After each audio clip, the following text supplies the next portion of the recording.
I'm an architect in Baton Rouge, Louisiana, with about 40 years of custom residential practice, and I look forward to sharing with you my observations on this real project that we renovated and added on to make it fit for the owner. So one thing you can do is please tell me where you're from. I'm from Baton Rouge, Louisiana, in the southern part of the state, and certainly we've got lots of bugs, lots of wind, lots of rain, all sorts of wonderful things. And right now we've got a little bit of cold weather. Cold weather for us is anything below 40 degrees, which is we consider very cold. At any rate, welcome everyone. Welcome FAIA Maiden, Raleigh, North Carolina. Wonderful. Love the mountains in North Carolina. Actually, my daughters, I have 3 daughters. We sent them to camp in North Carolina, and one of them insisted on going to college there. So she went to Belmont Abbey in North Carolina, but she came back. Boston, Massachusetts, love Boston, all good. I actually did my graduate work in Boston, and I just love that town. From Arizona, wonderful. A little bit lower humidity in Arizona than Louisiana, but it's a beautiful, beautiful part of the world. Gilbert, Arizona, wonderful. Burnett, Texas. Love Texas. I'm actually licensed in Texas. I go there quite often. Have some relatives that live in Texas as well as a daughter. FAIA Maiden, you went to East Carolina University. Wonderful, wonderful. New Orleans, just down the road. Well, I was in New Orleans this weekend and the weekend before. If you get a chance, go tour the Rex Den. The museum inside is just amazing. It's well worth the trip, well worth the visit as well. Brag fag, okay, get to work. We will get to work in just a few minutes. I want to answer any questions if anybody has. If you have some questions, I'd be happy to do it. I am Kevin Harris, architect. I've practiced for about 42 years in Baton Rouge, Louisiana, and in the Gulf Coast states mostly. And I welcome Stephanie, welcome Catherine. Tonight we're going to talk about an existing house in North Louisiana that was about 3,500 square feet on the first floor, and we added, we fixed the circulation, and also added about 1,500 square feet to bring it up to about 5,000 square feet. Have I worked with precast concrete? Yes, I have, we call it architectural cast stone with the precast concrete parts. I've also actually did a house for an engineer in Baton Rouge, and he insisted on the floor system being precast concrete, so that if, when he died, whoever bought the house, he would whoever bought the house would be able to completely change the floor plan, and the spanning, which he used concrete pans to span all the floors. Do I do plans for license seal in Texas? Yes, I do. I do plans in Texas. I've got a house, wonderful house we've done in Houston as well. What am I sipping on tonight? Macallan. That's all I can say. But TikTok community guide. TikTok community has rules on these sipping. A little. If you know, you know. If you know, you know. So, am I able to do designs in Houston? Yes, and with structural stamps. I was trained in architecture, and actually did my undergraduate at LSU, and all of our engineers taught by the engineering department, because at LSU, architecture actually developed out of the engineering program, and so at any rate, so yes, we. But you don't just stamp. But I don't just stamp drawings. We actually we stamp what we design. So if you're interested, please get in touch with us or check out our website and get in touch with us. Do I do heated floors? I have done heated floors frequently, actually, and I've done several houses out of state and where it gets colder than in Baton Rouge, and we do have heated floors. We've done both electric heated floors as well as water source geothermal heated floors. And so it's been very good. Somebody wants me to get on with it. Well, here's the original plan, and I'll show you very quickly. This is what we ended up with. So there's a whole lot that happened to go from here to here, but that's what I'm going to discuss.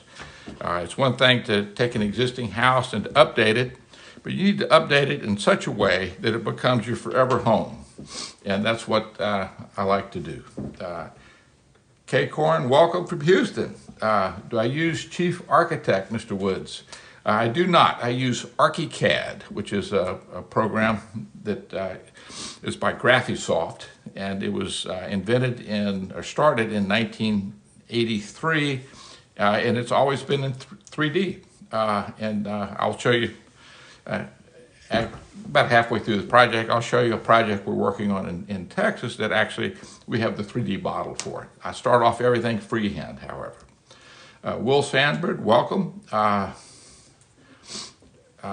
Colby, the front elevation. No, I don't have the front elevation available tonight for this one. We did it. Okay, so at any rate. Have you asked your doctor about Ruben? Don't know. At any rate, can you see the front elevation, Colby? Sorry, I don't have the front elevation here. This is a historical house in North Louisiana, and these are, if you're familiar with the classical columns, these are ionic columns. We've got two Doric columns back here, and in the rear, we've got a cast iron or wrought iron, hand wrought iron gate that used to be the entrance to the ancestral property. Lovely, lovely home and lovely area. Miguel, welcome. Chris, welcome. Mike, welcome. And I'm going to go ahead and get started with everything. Let me see. You use Revit. Revit is also a 3D program. However, check out ArchiCAD. I think it is far more powerful than Revit, but that was just for my own use. So Revit's a good program as well. What's the difference in a BIM and a CAD? They're both BIM. And what does that mean? BIM program is Building Information Modeling, and that's what ArchiCAD does, and Revit does the same thing, which is very different from just a 2D plan. When I take this 2D plan and I put it in ArchiCAD, it actually knows, or I have to know to put it in, enter it in, how tall the walls are, where the floor, the ceiling, what the roof slopes are, what types of columns we have, and all sorts of details. And I'll show you some of that in a few minutes. But we found that Revit was just too cumbersome for us. And when I was introduced to ArchiCAD, it solves so many problems that we have. It's a wonderful program. So if you know what BIM is, it's Building Information Modeling. And if you know, you know. Architects and designers know about that, and it's a wonderful program. I draw in 2D and 3D at the same time, yes. And what are things you look for in an intern? I specialize in classical and traditional properties, and primarily custom residential. So it's someone who's familiar with my work. If you're interested in finding a job, research the architects and their work that you would like to, that sort of work you'd like to do. And then study the firm, study from their website, from any publications, and then find out someone in that firm who is responsible for one or more of those projects, and then give them a call or send them an email, but personalize it. Don't ever send just to whom it may concern. I'm an architect, and I know you'd love to teach me how to really be an architect because I just got out of school. That's a sure way to not get a job at a good design firm. At any rate, do you take into account loads when you design or leave it up, I guess, to the engineer? No, I do take into account loads when we design. And intuitively, we know it. I found it, actually, it's more cost effective for me to actually do the drawings, meet with an engineer, do design development, and then finish our drawings, and before we release them, let the engineer go through them, spend whatever time he needs, and do whatever calculations to make sure that just a problem solve. And more eyes, two eyes are better than one as far as structures or anything's concerned, but especially with structure, you don't want to mess around with the foundation, the beams, columns, etc. And as far as the design loads, the code covers you pretty good to tell you what you should account for. But working with an engineer to go over and size everything is, I think, very good advice. So how do you spell ArchiCAD? A-R-C-H-I-C-A-D. ArchiCAD. And check it out. It's I love it. And we've used it for about 15 years right now. So what's wrong with this house? Well, let me start off with, I'll use a little color coding. Bedrooms. Downstairs, there's a primary bedroom right here. So that's bedroom 1. Bedroom 2 is essentially the guest bedroom, is right here. And then upstairs, there's 2 more bedrooms for the kids. So that takes care of the bedrooms. So it's a 2-bedroom house. So 2-bedroom. Now how many baths? Well, we've got a primary right here for the owners. We've got a guest bathroom here, which you'll see is larger than the primary bathroom. And then there's a 3rd bathroom here in the garage, which is also connected through the laundry room. And that was sort of Victorian for the whoever was helping out in the kitchen and the service, essentially. This was their bathroom. So that's an issue because there's really 3 baths.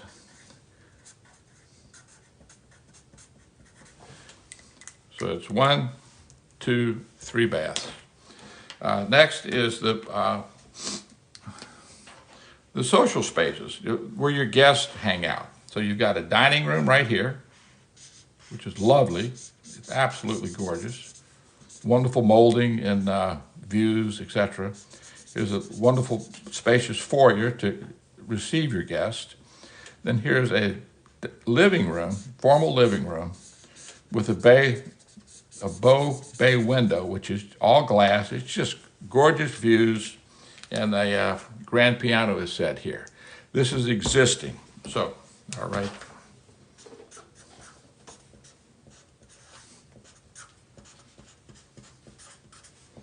Existing, all right?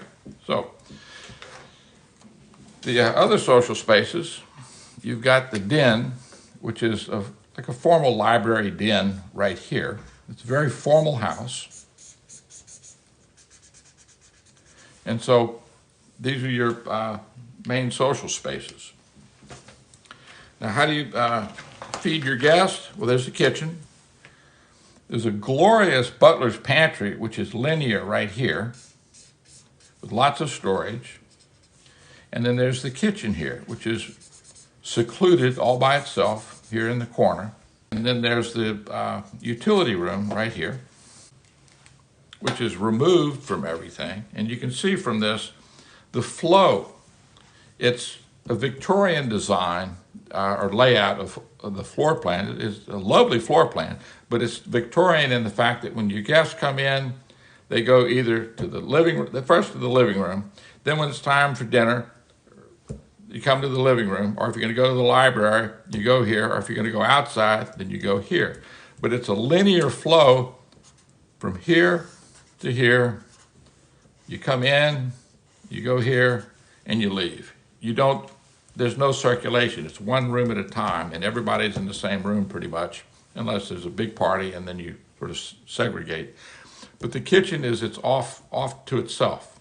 Even though there's this lovely butler's pantry, the butler's pantry is designed to service the library or the dining room, or pretty much that's it. And then whoever's in the kitchen also comes into this area, and it's kind of awkward. You come in and around to the laundry room, but you step down 3 steps. You come into the laundry room. There was sort of a storage room next to the laundry room, and then the bathroom for the help. Then you had a 2-car garage. Cars are much bigger than, these were only 8-foot wide doors. The garage was undersized, which was a problem. So let's put that, first the flow.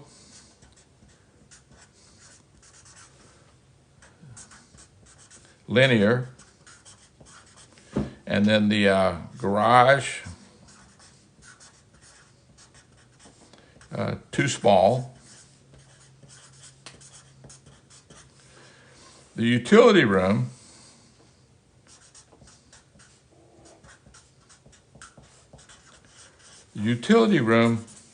is removed from everything else. I mean, all the dirty clothes are over here. But then you got to drag them all the way through the house to get to the laundry, and then bring them all the way back to put them up. And so it's a utility room is removed. Also, it's there's steps.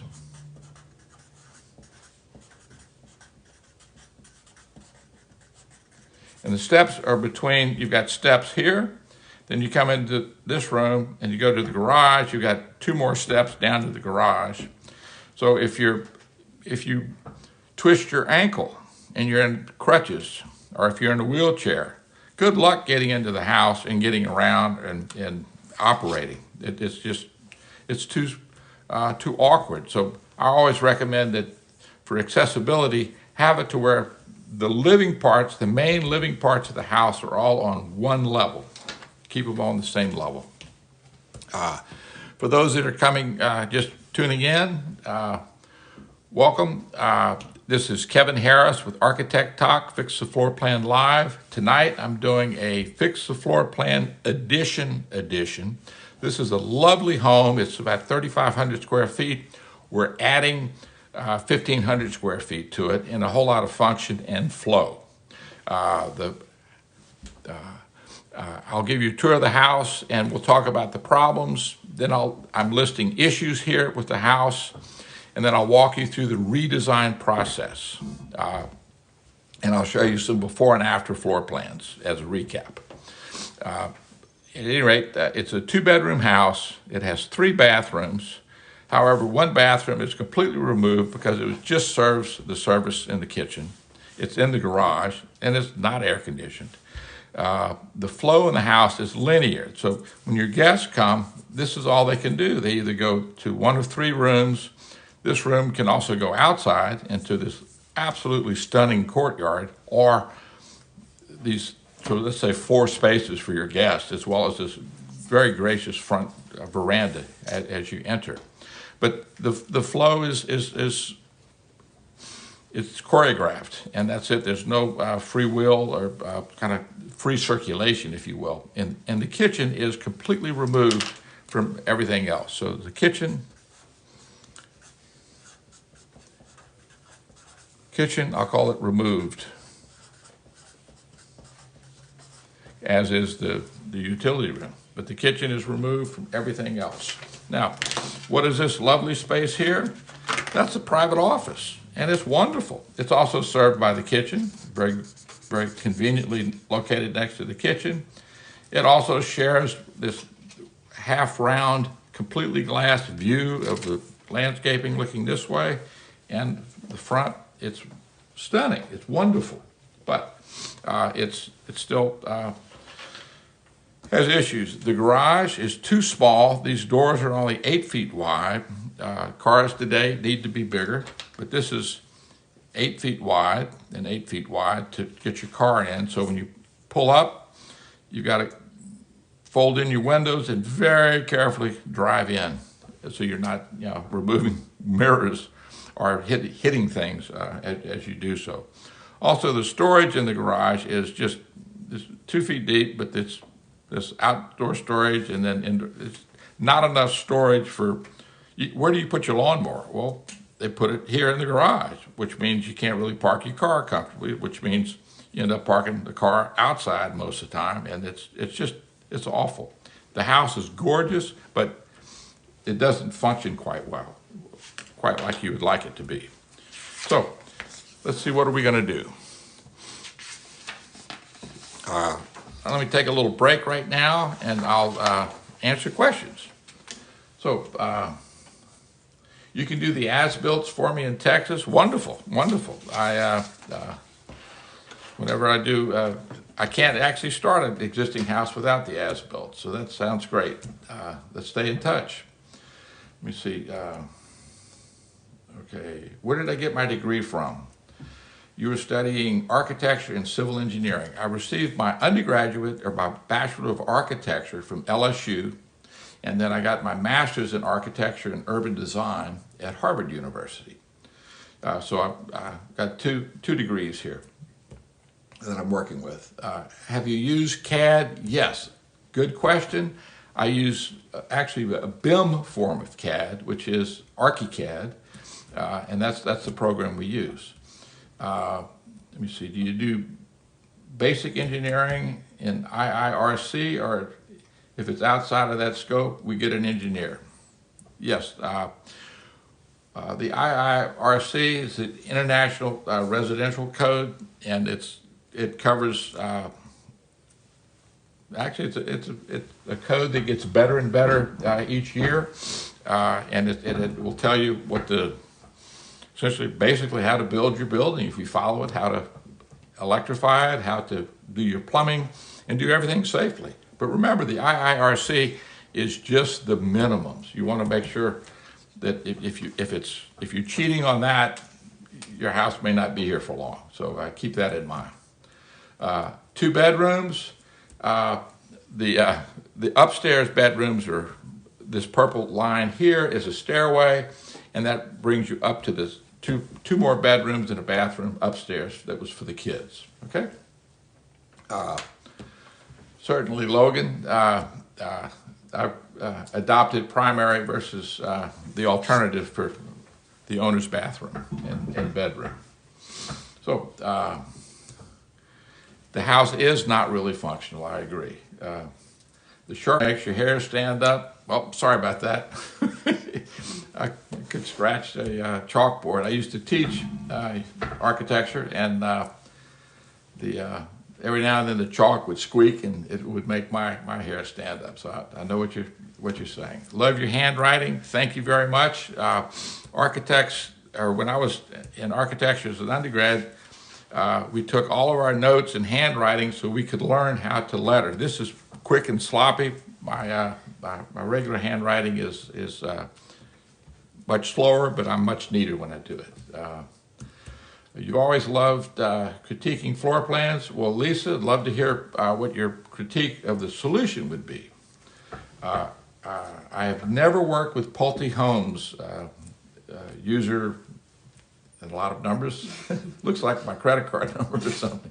Okay, MJ, welcome. How did I know I had a knack for architecture? Actually, when I was 5 years old, one of my dad's cousins from New Orleans was an architect, and he was actually, he had just left Taliesin with Frank Lloyd Wright. He was working on the Guggenheim Museum in New Orleans, in New York, and he came, worked his way back to New Orleans, and he added on to our house. And so he lived with us, and instead of going to kindergarten, my parents had the wisdom to let me shadow my Uncle Roy, and I just fell in love with architecture from that point on. So my dad wanted me to be a doctor. I said, well, the problem with that is I would open somebody up, and I'd say, well, these organs, they'd look much nicer if we rearranged them, you know? And he said, that would be terrible. I said, well, then let me be an architect. He said, okay. So, so you need my help designing a cabin on a steep three-quarter acre lot in North Mississippi. I'd love to. I'm licensed in Mississippi, and I've done tons of projects there. Just check out my website, and there's a form you could fill out, and we'll be in touch. Let me see, is Revit widely used among architects, or is it mostly for building management? Revit is used by a lot of architects.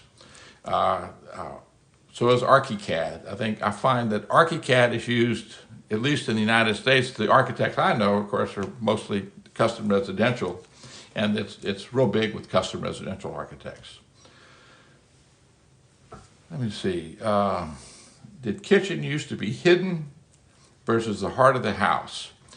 The kitchen was hidden when the society was set up to where you had served spaces and servant spaces. And so this area was, the yellow was the servant space, and the orange was the served spaces. And so in our lifetime, work has changed, all right? And so this house, they have certainly help that comes and helps with the house, but the homeowners use the kitchen, and we'll talk about the work triangle in the kitchen and all sorts of other things when we talk about what we fixed. The square footage on the first floor of this house is 3,500 square feet. All right, Lisa, welcome, and thank you for the compliment. Great to have you here. So, recap, Architect Talk is my TikTok moniker. Go check it out. This is Fix the Floor Plan Live, and tonight we're doing a live edition. So I'm actually adding on to this house, actually about 1,500 square feet, in order to make it a far more livable, enjoyable house. So what are we going to do for the house? We're going to fix it, and let's start. Before you can move forward, you got to move backwards a little bit. And so there's going to be some demolition. So with the demolition, what are we going to do? See?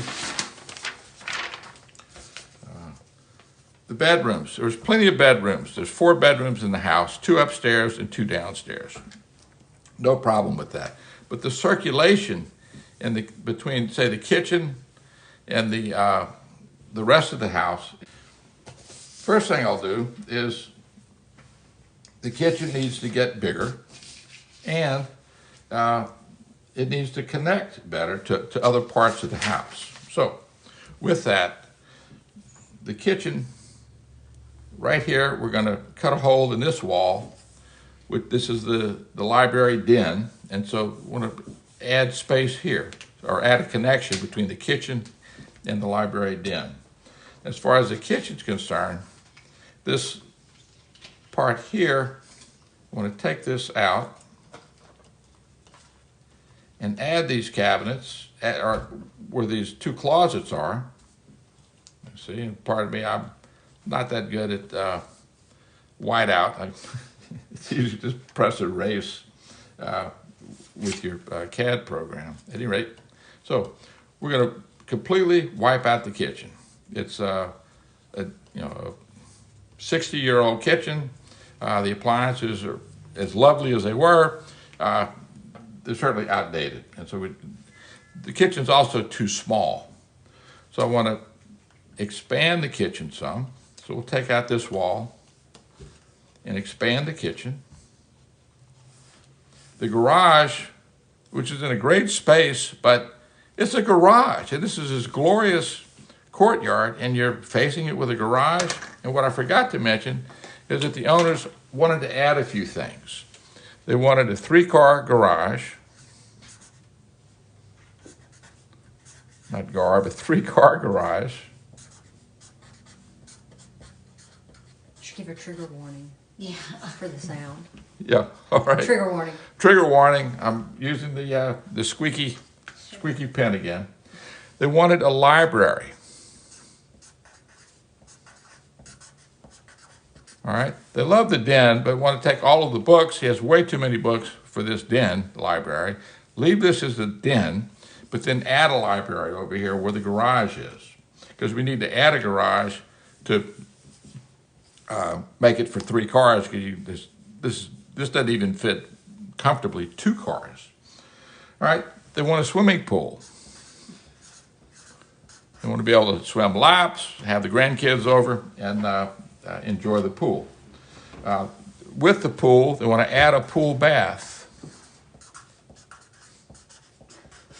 bathroom, and then add they're into planting, so they want a potting shed. All right, and then they want to stay in good health, so they want an exercise room.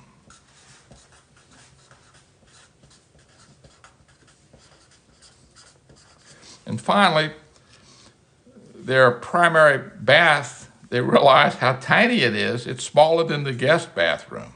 They want a larger bath.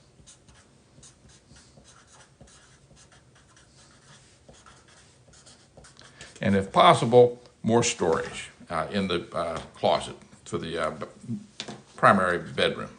So, in order, I'm working on the kitchen. We've connected the kitchen. The kitchen will stay in this area. However, the kitchen, where this hallway is now, we're going to convert that into the pantry. And then the laundry, we're going to relocate actually enlarge the laundry. And then get rid of this bathroom. And of course, remember this is 3 steps lower than the house. We're going to build all this up and make it the same level as the house. So when you walk around, this area is the same area that we're going to, instead of making it a garage, we're going to make it a library, the pool bath, and utility room, and a powder room for guests. Is very gracious, as well as a rear entry. So we're going to remove a few walls here. Now, the view to the property in the back is absolutely stunning. So the library, which will go here, we want to have views to the backyard from there. So, let me see, what do we have here? Make all floor plans visitable by those on wheels. Absolutely, aging in place is very important, which is a good way for me to plug it in my book. My book is called The Forever Home, How to Work with an Architect to Get the Home of Your Dreams. This is the book full of advice I've given homeowners for 42 years. And one of the big pieces of advice is to have every space that you can in your house one level so that people with wheelchairs can get around. Also to make sure, and this house did not have the issue of 24-inch wide doors. If you have a 24-inch wide door, and too many houses built in the 1970s and 1980s have these tiny, tiny doors that if you just can't get in. They also have bathtubs that are only 30 inches wide, which leaves you maybe 24 inches for the actual wet part. And Americans are larger than most of these bathtubs, and if you want to get your knees wet, you need a bigger bathtub. So I recommend a 3-foot wide bathtub as well for that. All right, ladies, thank you. I appreciate it. Give a shout out. Colonel Sanders, shout out. To Nessa and Liz. All right. Shout out to Anessa and Liz. They're doing a great job. They're doing a super job helping me here. All right. Anyway, so let me move on with the plan. So the library is going to be in this area. We're going to add a garage, but I don't want to put the garage next to where the old garage was. I want to give it a little breathing space so that because of the architecture and the massing of the house was gorgeous. So I'm going to add a new garage back here.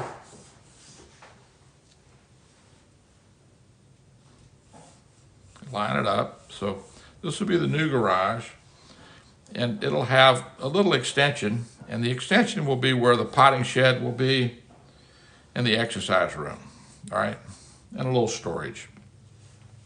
But we'll be able to have 1 car and then 2 cars, making it 3 cars in the garage. In addition, since there's no large covered outdoor space, this outdoor space here, if the garage can open up, then you can have where the swimming pool was going to be, or is, because it's actually been built. Swimming pool would go here. So your guests from the swimming pool could come right here into a bathroom or a pool bath right here. And then this will be upstairs, but downstairs at the ground level would be a pool bath and a courtyard. So if you're going to have a birthday party, you can pull the cars out, have these doors open up, and this is a lovely outdoor, covered outdoor space, if you will, for those sort of functions. Also, if you're having a big, if you're entertaining a large group, this is where your caterer can set up shop. And then we have a connection between the garage and the main house right here, or a hallway, if you will. And this hallway is long enough to where we're starting it out with steps, but the steps are configured in such a way as a ramp could be put here in the future, or whenever they need one. We've got a ramp so that they can get into the house if they're in wheelchairs. So this will be the utility room right here. And then the guest potty or guest powder room will be here.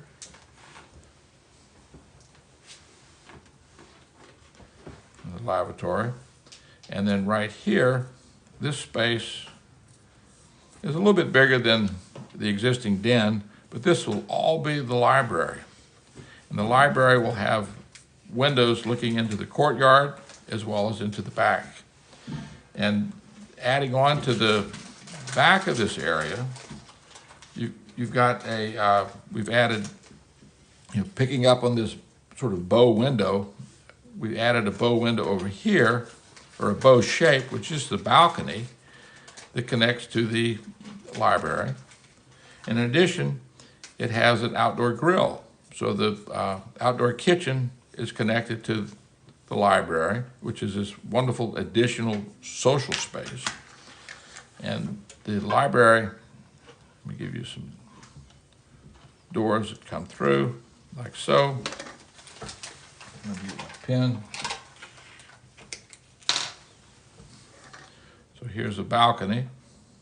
Again, picking up on the architecture that already exists, but this is an open air balcony that overlooks the swimming pool and the guests. There's doors here into the library with windows. And then the outdoor grill is on this end. So you can barbecue and entertain your guests from the swimming pool. There's access to this area.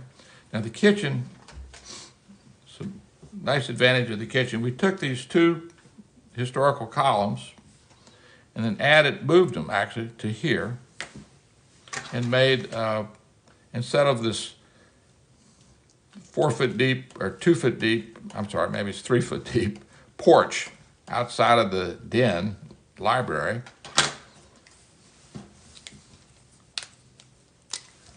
we moved the columns to here and then made this area an outdoor dining space or living space.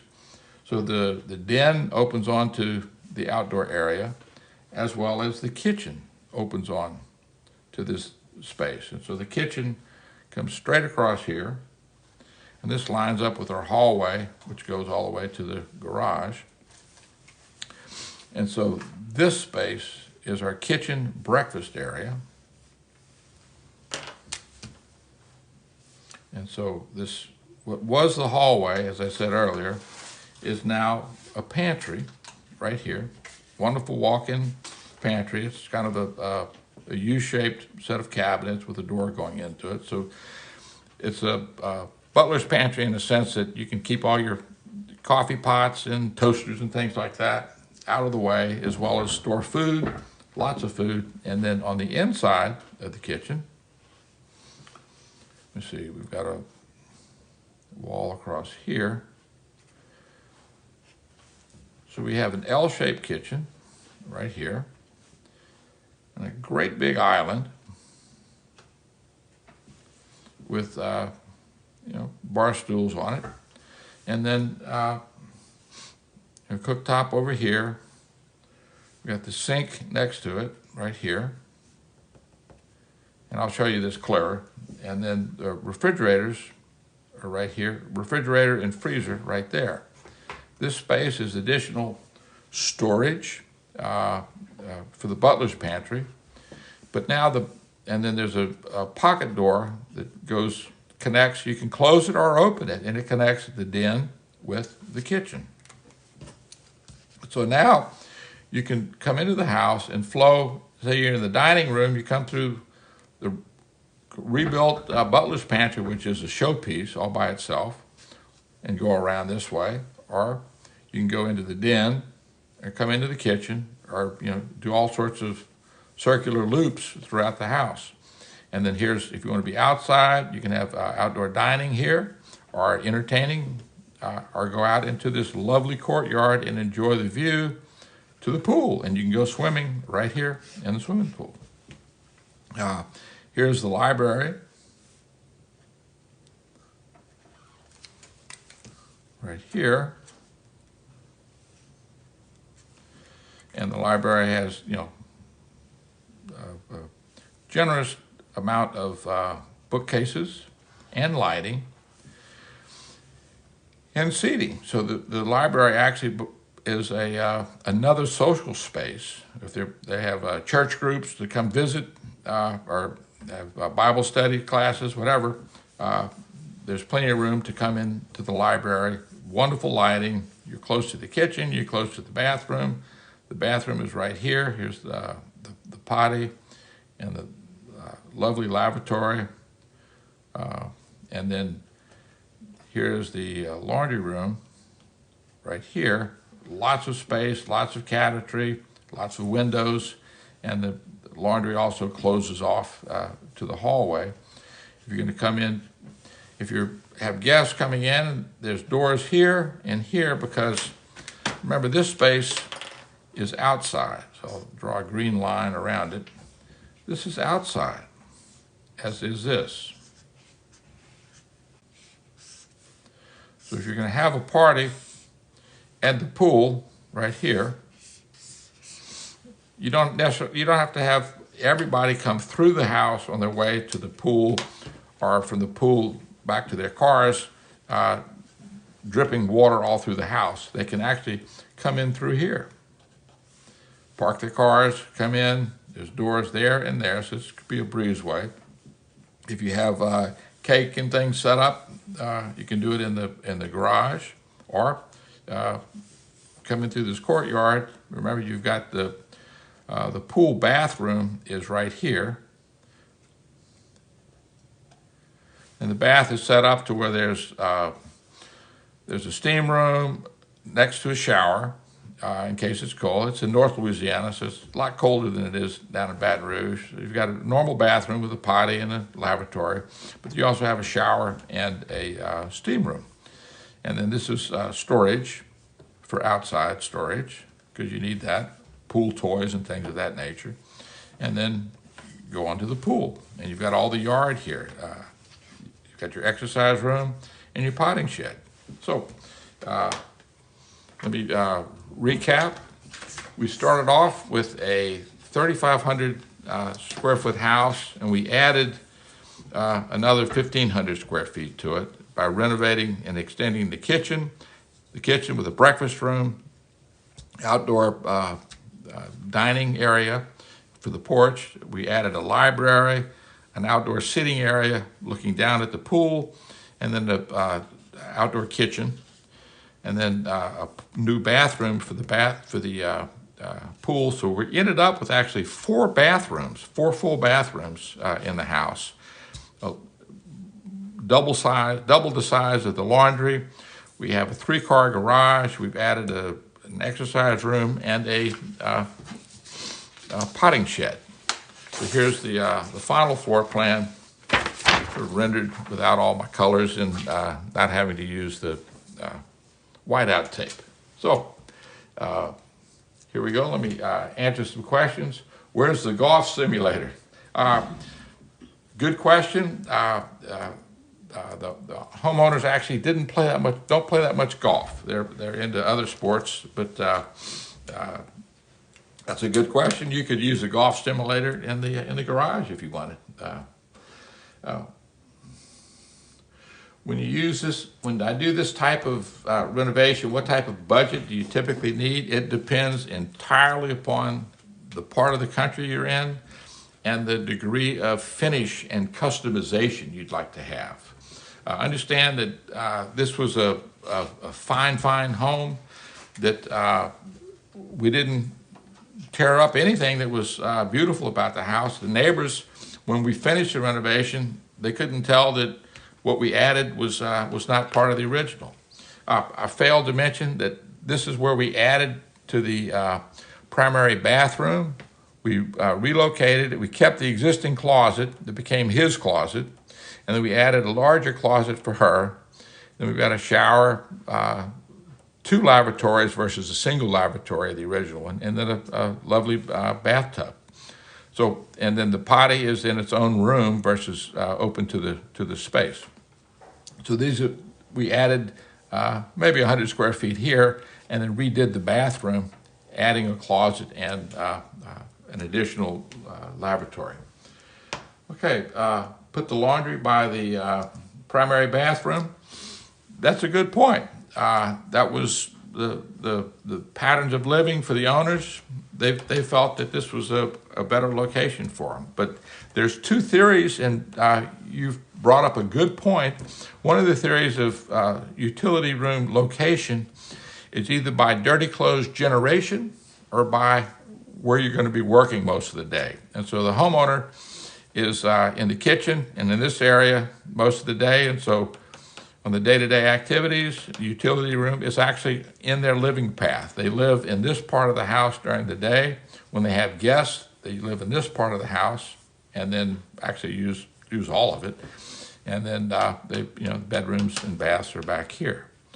But when they use the pool, which they use very frequently, daily, they'll come in, they can use the bathroom, the shower, the steam room, and just have a wonderful lifestyle, I think. So it really helped it. So smoke near the books, bad. Well, the smoke is here. It's outside. It's not inside. And so the grill is outside. Xavier, thank you. The house is wonderful. The fireplace, we've got 2 fireplaces inside, 3 actually. One was in the library, one in the living room, and one in the dining room. And so, I'm sorry, there's a 4th one. The library also has a fireplace. So if that's the smoke you're talking about, I understand it, but the books and the smoke, it's a working fireplace, and it draws very well. We used isocurrent fireplace, and it's got a flue, and it actually works quite well. So no smoke in the room.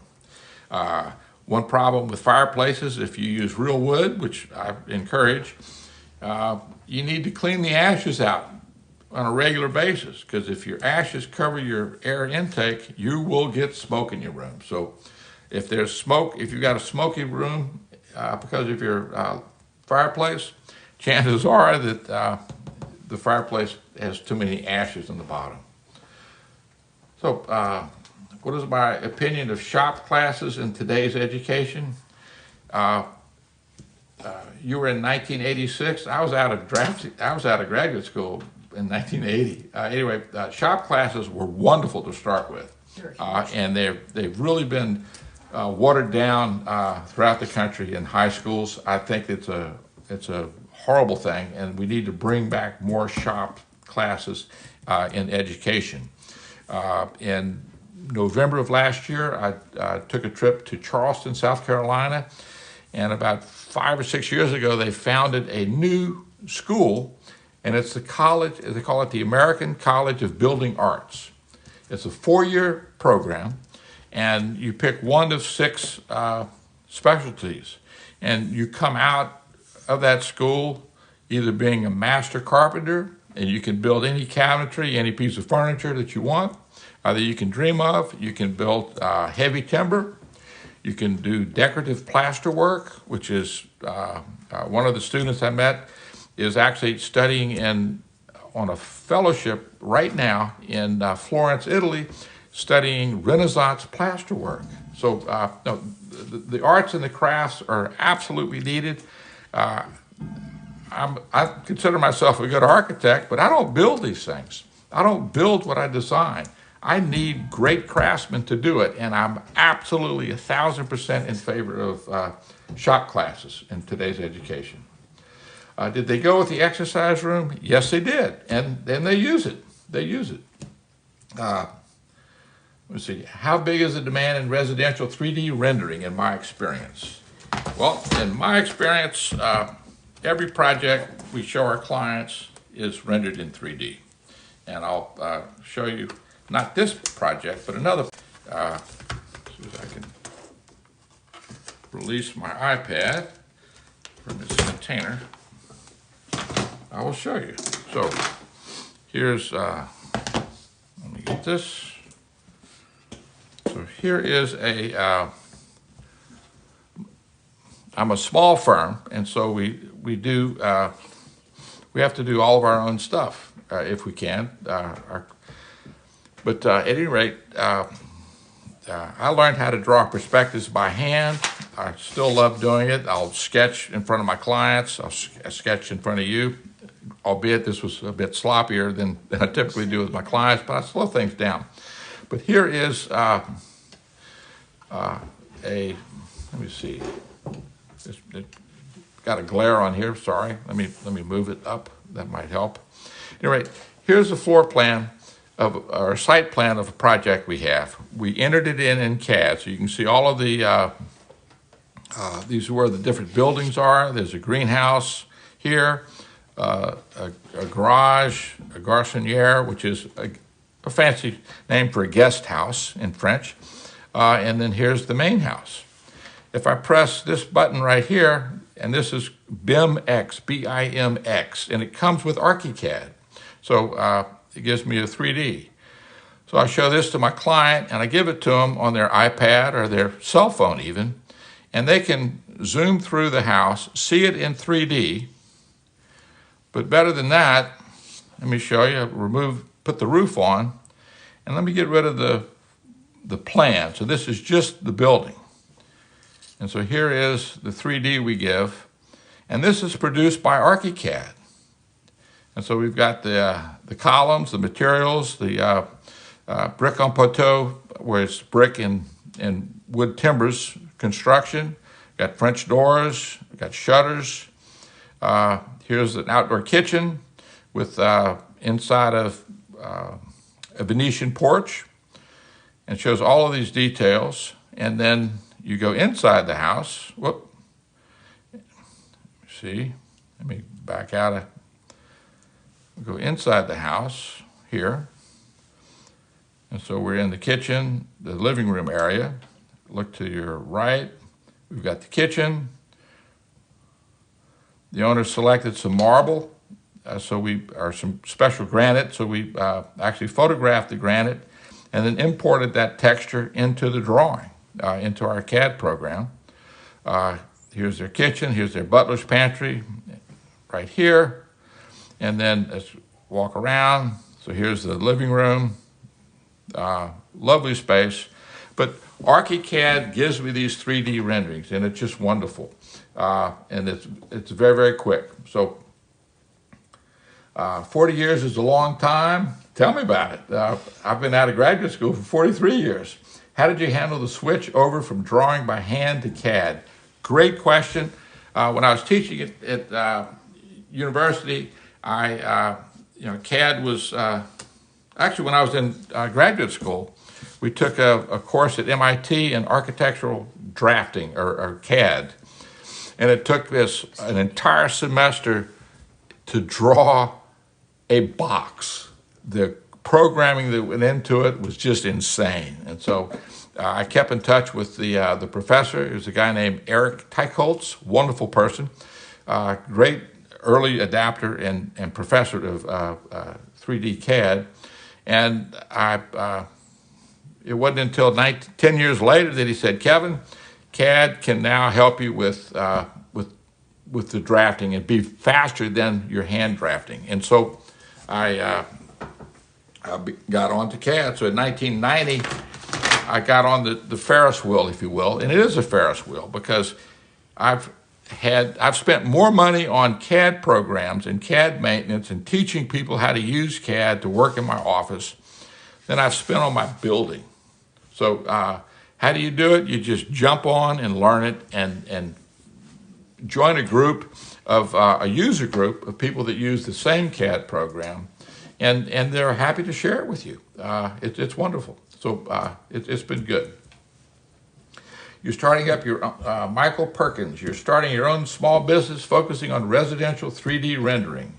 Been doing landscape. Well, most architects aren't on ArchiCAD. I'm the only one in Baton Rouge that I'm aware of that's using ArchiCAD.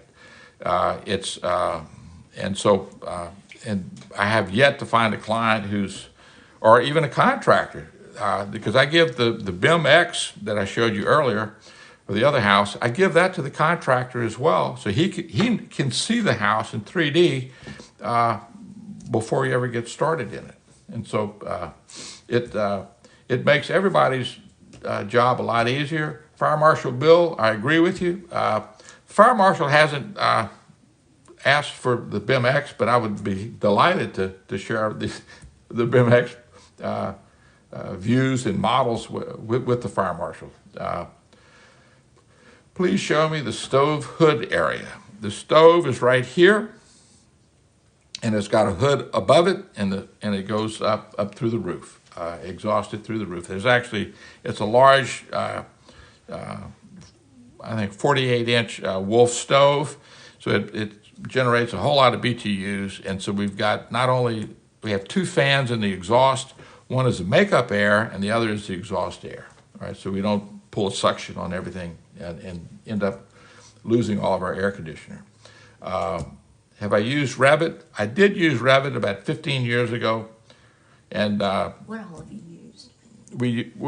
I started off with MicroStation, which was a Bentley product. Then I moved to AutoCAD, and then I tried Vectorworks, and then I went to Revit, and then got introduced to ArchiCAD, and 15 years ago, and I've been on ArchiCAD since. Rhino is great for making shapes and things, but ArchiCAD, if you have some odd shapes and you want to make them in Rhino, you can import them into ArchiCAD, and it's called a parametric design program. You can tell it that this shape is concrete or this shape is steel or whatever, and it works quite well. SketchUp, yes, SketchUp is a wonderful program. I used to use SketchUp when I was doing 2D drafting and also 2D CAD work, so I could show my clients the 3D stuff, and SketchUp is faster and more accurate than drawing up a hand perspective. It would take me a week to do a perspective. In SketchUp, I could do it in just a few minutes or a few hours. And with ArchiCAD, it combines all of those into one program. So I don't have to design it and then put it in SketchUp and then do the rendering. Now, what happens when I change the design? I got to go back to SketchUp again and change it. With ArchiCAD, it automatically changes. So it flows through, and it works both ways. So it's wonderful. Do I ever do grading plans? Yes. And with ArchiCAD, the 3D allows me to take the surveyor's topo and put it in 3D. And so I can see this was not a slope site, but I've done plenty of slope sites where the topo is very, very important. And so yes, I do grading plans as well. Let me see, your daughter is in the 4th year of a B-Arch at Carnegie Mellon. Great school, Carnegie Mellon. Is it still a good career path these days? Well, I would share with your daughter the same advice I was given when I was in high school by a well-known architect in Baton Rouge. And he told me that if anybody could talk me out of being an architect, let them. Because otherwise it's too much exercise to make a living. I have 4 brothers. All 4 of them make a ton more money than I do. However, 3 of the 4 have already retired. I'm not about to retire. I'll be 70 this summer, and I'm still going strong. I'm having fun with it. And if architecture is the thing that strikes enough of the buttons of your daughter's interest, then go for it. And I'm all for more women in construction, more women in architecture. It's great for society, and it's a good thing. So yes, I think architecture is a fabulous career path. And your daughter's at a great school. So there's some wonderful, I know some wonderful architects in New York that went to Carnegie Mellon. And it's a very, very good school. So it's a good choice. I wish you could get back into using CAD for floor plans. Now I just do simple utility pole designs. Okay, well, you can always look at floor plans and get into it. Thank you, Callie, for the compliment, and I'm happy to share these things, and I look forward to doing it. I'll have another one in about 2 weeks. I'm sorry, Mardi Gras is in 2 weeks. So the next TikTok Live will be February 5th, 6 o'clock on a Monday, February 5th. And then Mardi Gras is a week later. It's February 13th. So get your purple and gold and green on, and laissez le bon temps rouler. Have a good time, all right? Let the good times roll. Let me see. Welcome. Do I need anybody to do AutoCAD work for me? No, everybody in my office does ArchiCAD, not AutoCAD. And actually a requirement before I'll hire someone is they have to show me they're already somewhat literate in ArchiCAD. So it's a great program, but that's the bread and butter of what we do. So does it only work on computers, or can it be used on an iPad? It's not a dumb question. There are no such things as a dumb question, simply sweeter. ArchiCAD works on computers. You could do some of it, work with it, and mark up on an iPad, but the iPad's just not robust enough to do all the things that you need with ArchiCAD. And I've actually used both hands while one's on the keyboard, one's on the mouse, while I'm entering in my information in ArchiCAD. The Building Arts School I mentioned a while back, it's in Charleston, South Carolina, and it's the American College of Building Arts, and it is fabulous. Check it out. I like it so much, I want to get Louisiana to have one. We have so many historical buildings and new buildings that like to look like the historical buildings and just carry that culture forward, and we don't have enough craftsmen to do it. So it's very much needed. Do I use the Greek orders a lot? Yes, the Greek, the Roman, and derivatives since then. So yes, we do. So the ABCs of the Greek orders. An ancient architect, by ancient I'm saying 60 BC, it's a guy named Vitruvius, and he is credited with sort of recording his, how to design using the Greek orders, which were essentially the Roman orders, and his book was written for Caesar Augustus, and it's one of the very, very few, if not the only the oldest architecture treatise that was written that survived the fall of Rome. From Shreveport, Cali, wonderful. Thank you for watching. Thank you for tuning in. Shep, thank you. I'm going to wrap up. This is Kevin Harris with Architect Talk, Fix the Floor Plan Live. The next TikTok Live will be February 5th, Monday at 6 p.m. If you have any questions, we'll start a little bit earlier than 6 to answer questions, to get started, and also to get set up. Thank you again, and Kevin Harris out.